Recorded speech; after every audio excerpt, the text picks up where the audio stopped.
Episode 6 के शुरुआत में हम देखते हैं कि डे इट को उठाता है और वो उससे कुछ खाने के लिए कहता है, लेकिन फिर इट उससे बड़े प्यार से कहता है कि प्लीज तुम मुझे खिला दो ना।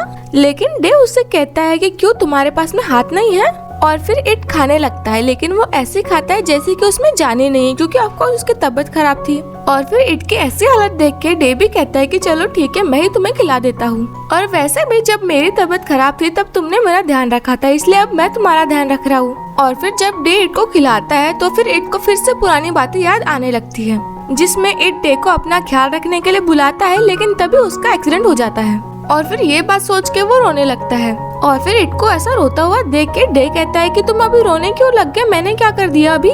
लेकिन फिर इट उस बात का जवाब नहीं देता और वो कहता है कि तुम मेरा बेड कहीं और लगा दो, क्योंकि मैं दूसरी जगह पे सोऊंगा। बट फिर डे उससे पूछता है कि क्यों, और फिर इट उसे बताता है कि वो नहीं चाहता कि उसके कारण डे भी बीमार पड़ जाए। और फिर डे उसे जवाब देता है कि रात भर तो मैं तुम्हारे साथ में सोया था, तुम्हें लग रहा है कि मेरी तबीयत खराब हुई है, इसलिए फालतू की बातें मत करो और बेड पर ही सो जाओ।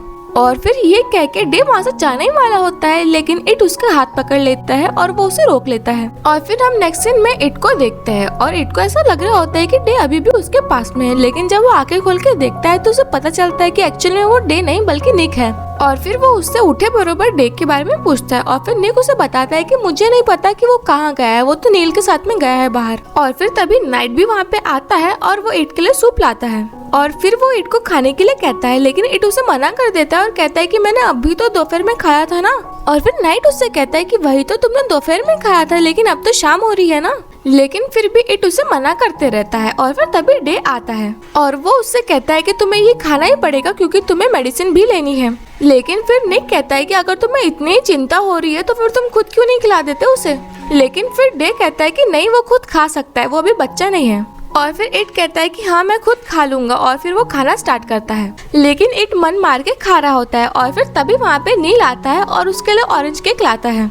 और नील इट को बताता है कि ये केक डे ने लाया है। और फिर ऑरेंज केक को देखकर और ये जानकर कि ये केक डे ने लाया है, ये बात सुनकर इट को बहुत ज्यादा खुशी होती है। और फिर वो डे से पूछता है कि क्या तुम्हें सच में याद था। और फिर नाइट उसे केक खिलाता है, लेकिन फिर से इट खुशी के मारे रोने लगता है। लेकिन फिर डे उससे कहता है कि अरे तुम खा रहे हो कि रो रहे हो। और फिर निक डे से कहता है कि तुम जबान संभाल के बात क्यों नहीं कर सकते हो, जब देखो तब रूडली बात करते हो। और फिर नील निक को अपने साथ में लेके जाता है, कहीं वो डे के साथ में कुछ बुरा न कर दे। और फिर नाइट वो केक डे के हाथ में दे देता है और वो उससे इशारे में कहता है कि जाओ इट को खिलाओ। और फिर मजबूरन उसे इट को खिलाना ही पड़ता है। और फिर इट मेडिसिन खाने के बाद में डायरेक्ट लेट जाता है। और फिर डे उसे टोकता है कि मेडिसिन खाने के बाद डायरेक्ट लेटा नहीं करते, इसलिए तुम उठ के बैठो। लेकिन फिर भी इट लेटा ही रहता है, इसलिए फिर डे उसे उठाता है। और फिर इट उससे कहता है कि क्या तुम प्लीज रेसिंग करना छोड़ सकते हो। और फिर डे उसे जवाब देता है कि क्या तुम मेरे लिए अपना ऑरेंज केक खाना छोड़ सकते हो। और फिर इट कहता है कि हाँ जरूर, भले ही ऑरेंज केक मेरा फेवरेट है, लेकिन फिर भी मैं तुम्हारे लिए उसे क्विट कर सकता हूँ। और फिर डे उससे कहता है कि क्या तुम सच में मुझसे इतना ज्यादा प्यार करते हो। और फिर इट कहता है कि हाँ बिल्कुल, जितना तुम मुझे प्यार करते हो उतना ही मैं भी तुम्हें प्यार करता हूँ। भले ही तुम्हें याद नहीं है तो क्या हो गया, लेकिन जब तुम्हें याद आ जाएगा तो सब ठीक हो जाएगा। लेकिन फिर डे उससे कहता है कि अगर मुझे कुछ याद नहीं आया तो। और फिर इट कहता है कि अगर ऐसा हुआ तो फिर मैं तुम्हें फिर से मुझसे प्यार करवाऊंगा। और फिर ये बात सुनकर तो डे को भी अच्छा लगता है। और फिर हम नेक्स्ट सीन में देखते हैं कि बॉल इट से मिलने के लिए आया होता है, क्योंकि इट की तबीयत खराब होती है। और फिर वो इट को कफ लॉजेंजेस देता है, लेकिन फिर डे इट के हाथ से बड़े रूटली वो लॉजेंजेस छीनता है और उससे कहता है कि क्या तुम्हें पता नहीं कि इसके अंदर एंटीबायोटिक्स होता है। और फिर बॉल कहता है कि नहीं, मुझे नहीं पता था, और वो इस चीज के लिए माफी मांगता है। और फिर डे बॉल की लाई हुई सारी टैबलेट्स बॉल की तरफ फेंक देता है, लेकिन फिर इट बॉल से सॉरी कहता है और थैंक यू भी कहता है उसके टैबलेट्स के लिए और उसके कंसर्न के लिए। और फिर बॉल डे के बारे में कहता है कि अभी अभी डे का प्लास्टर निकला है तो उसकी बॉडी में अभी वीकनेस जरूर होगी। लेकिन फिर डे कहता है कि नहीं, मेरी बॉडी में कोई भी वीकनेस नहीं है, बल्कि मैं इतना हेल्दी हूँ कि मैं तो किसी को मार भी सकता हूँ। और फिर डे बॉल से कहता है कि अभी इट के टैबलेट खाने का टाइम हो गया है और वो टैबलेट खाने के बाद में सो जाएगा, इसलिए तुम अभी जा सकते हो। और फिर हम नेक्स्ट मॉर्निंग में देखते हैं कि डे उठे बरोबर नाइट से पूछता है कि इट कहाँ है। और फिर नाइट उसे बाहर का इशारा करता है। और फिर जब डे उसे बाहर देखने जाता है तो वो देखता है कि इट पौधों को पानी दे रहा है। और फिर वो इट से कहता है कि क्या तुम्हारी तबीयत सुधर गई है जो तुम ये काम कर रहे हो। और फिर इट उसे बताता है कि तुमने ही मुझसे कहा था कि मैं रोज पौधों को पानी दिया करूं। लेकिन फिर डे कहता है कि मेरी याददाश्त चली गई है, इसलिए तुम्हें ऐसा कोई काम करने की जरूरत नहीं है। और फिर वो उससे पूछता है कि वैसे मैंने सुना है कि मैं पहले तुम्हें कुछ भी काम नहीं करने दिया करता था। और फिर इट उसे बताता है कि हाँ, पहले तुम मुझे बस कुछ ही काम करने दिया करते थे, जैसे कि ये पौधों को पानी देना, तुम्हारे साथ में गाड़ी साफ करना, और फिर अपन साथ में मेरे डैड के ऑफिस जाया करते थे जहाँ पे तुम वहाँ का पूरा पेपर वर्क संभालते थे और मैं बस तुम्हारी थोड़ी बहुत कुछ मदद कर देता था। और फिर अपन लंच टाइम पे ज्यादातर मेरी मॉम के हाथ का खाना खाया करते थे और फिर कभी कभी अपन बाहर जाकर भी खाया करते थे। और जिस दिन अपन मेरे डैड के ऑफिस में नहीं जाया करते थे उस दिन तुम्हारे शॉप पे जाते थे। और जब अपन कहीं भी नहीं जाते थे तो फिर अपन घर पे रह के मस्त से मूवीज देखा करते थे और तुम्हें ज्यादातर मेरे लिए खाना बनाना अच्छा लगता था और मैं तुम्हें खाना बनाते हुए देखा करता था। और यही हमारा रोज का रूटीन बन चुका था। भले ये रूटीन कितना भी बोर हो जाए लेकिन मुझे ये बहुत अच्छा लगता था क्योंकि वो सारा टाइम मैं बस तुम्हारे साथ में स्पेंड किया करता था और मैं अभी भी तुम्हारे साथ में वही पुराने घिसे पीटे रूटीन में जाने के लिए वेट कर रहा हूँ। लेकिन डे इस बात का उसे कुछ भी जवाब नहीं देता है।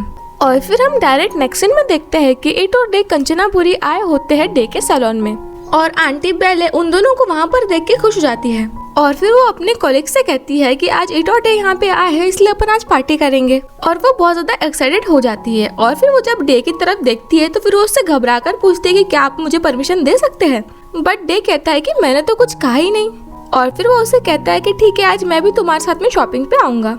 और फिर इट अंदर जाता है लगेज रखने के लिए, लेकिन तभी उसको एक अननोन नंबर से कॉल आता है। लेकिन बार बार हेलो बोलने पर भी आगे से कोई कुछ बात नहीं करता, इसलिए फिर वो फोन काट देता है। और फिर हम नेक्स्ट सीन में देखते हैं कि डे इट पर चिल्ला रहा होता है कि तुम्हें एक नॉर्मल सा अच्छा सा श्रिम्प चूज करना था लेकिन तुम वो भी नहीं कर पाए, तुम्हें इतना छोटा सा भी काम नहीं आता।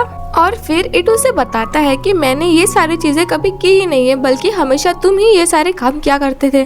और फिर डे उससे कहता है कि ठीक है, लेकिन अब मेरी याददाश्त चली गई है इसलिए अब तुमको तुम्हारे सारे काम करने आने चाहिए।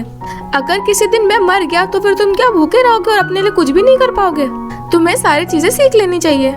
लेकिन इट को डे के मर जाने की बात का बुरा लगता है, इसलिए वो उससे कहता है कि तुम ऐसी फालतू की बातें क्यों कर रहे हो, तुम हमेशा लाइफ टाइम मेरे साथ में रहने वाले हो और कहीं नहीं जाने वाले हो। और फिर तभी वहाँ पे आंटी बेले आती है और वो उनसे कहती है कि प्लीज तुम दोनों झगड़ा मत करो और एक दूसरे से प्यार से बात करो और समझने की कोशिश करो। और फिर डे वहाँ से चला जाता है। और फिर इट आंटी बेले से कहता है कि भले ही वो मुझे बहुत समझता हो या फिर मेरे बारे में कुछ भी बुरा सोच ले, लेकिन एटलीस्ट उसे अपने मरने की बात तो नहीं कहनी चाहिए थी। लेकिन फिर आंटी बेले उसे समझाती है कि तुम्हें उसकी सारी बातों को दिमाग पर नहीं लेना चाहिए, वो बस तुम्हारे अच्छे के लिए कह रहा था। सपोज अगर उसे कुछ हो जाए तो फिर तुम अपने आप का ख्याल रख सको, क्योंकि ये लाइफ है, यहाँ पर हर एक चीज अनएक्सपेक्टेड ही होती है। और ये टाइम भले ही तुम दोनों के लिए हार्ड टाइम हो, लेकिन जब ये टाइम बीत जाएगा तब ये टाइम तुम दोनों को बहुत ज्यादा याद आएगा। और फिर इट उनकी बात को समझ जाता है। और फिर हम नेक्स्ट सीन में देखते हैं कि वो लोग अपना सारा शॉपिंग का सामान कार में भर रहे होते हैं कि तभी वहाँ पे एक लड़का आता है। और फिर वो इट से पूछता है कि क्या तुम ठीक हो, लेकिन इट उससे ऐसा दिखता है कि जैसे वो उसे जानता ही नहीं। और फिर वो इट से पूछता है कि क्या तुम्हें मैं याद हूँ, अपन लोग क्लब में मिले थे जब तुम्हारी फाइट हो रही थी और मैंने तुम्हारी मदद भी की थी। और फिर इट उससे कहता है कि हाँ, मुझे याद आया। और फिर कौन उससे कहता है कि मैं आज उसी क्लब में जाने का सोच रहा था, तो फिर तुम भी मेरे साथ में चल सकते हो। बट इट उससे मना कर देता है। और फिर वो डे से बात करता है और उससे कहता है कि मैंने सुना है कि डे की एक बार्बर शॉप है और मैंने बहुत दिनों से हेयर कट नहीं कराया, इसलिए मैं सोच रहा था कि मैं डे की शॉप में आ जाऊँ और डे से ही हेयर कट करवाऊँ। और फिर डे उसे उसकी शॉप का एड्रेस बता देता है। और फिर कौन इट से पूछता है कि वैसे यहाँ पे पास ही में एक केक की शॉप है, अगर तुम्हें एतराज ना हो तो अपन साथ में चल सकते हैं वहाँ पे खाने के लिए। लेकिन फिर डे उससे कहता है कि नहीं, मैं मेरे बॉयफ्रेंड का अच्छे से ख्याल रख सकता हूँ, इसलिए प्लीज तुम टेंशन मत लो। और फिर डे को इट की साइड लेता हुआ देख आंटी बेले को बहुत ज्यादा खुशी होती है। और फिर हम नेक्स्ट सीन में देखते हैं कि वो लोग खाना बना रहे होते हैं। और फिर डे इट से कहता है कि वैसे तो तुम मुझसे बस एक ही बार मिल चुके हो, लेकिन तुम मुझसे ऐसे बात कर रहे थे जैसे कि तुम उसे पहले से ही जानते हो। और फिर आंटी बेले कहती है कि लगता है किसी को जलन हो रही है। और फिर डे इट को एप्रन पहनने के लिए कहता है, लेकिन इट को वो भी करना नहीं आता, इसलिए डे उसकी मदद करता है।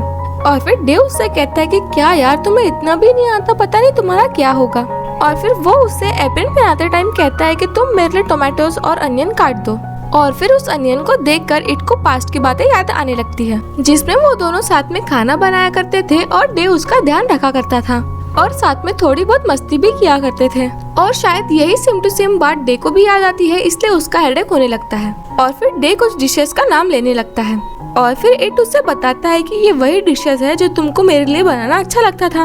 और डे को कुछ पुरानी बातें याद आ रही है, ये सोच के इट को बहुत ज्यादा खुशी होती है। और फिर हम नेक्स्ट सीन में देखते हैं कि जो कौन होता है वो सच्ची में इनकी शॉप पे आया होता है हेयर कट कराने के लिए। और ऑफ कोर्स डे इसे देखकर बिल्कुल भी खुश नहीं होता है। और फिर आंटी बेले कॉन के पास में जाती है और कहती है कि चलो मैं तुम्हारा हेयर कट करके देती हूँ। लेकिन कौन कहता है कि नहीं, मुझे तो बस डे के हाथ से अपना हेयर कट कराना है। और फिर डे उसका हेयर कट करने के लिए राजी हो जाता है। बट एक्चुअली में डे उसका हेयर कट नहीं बल्कि उसी को कट करने के लिए राजी हो जाता है। और फिर वो उससे पूछता है कि क्या तुम्हें कान कटवाना है।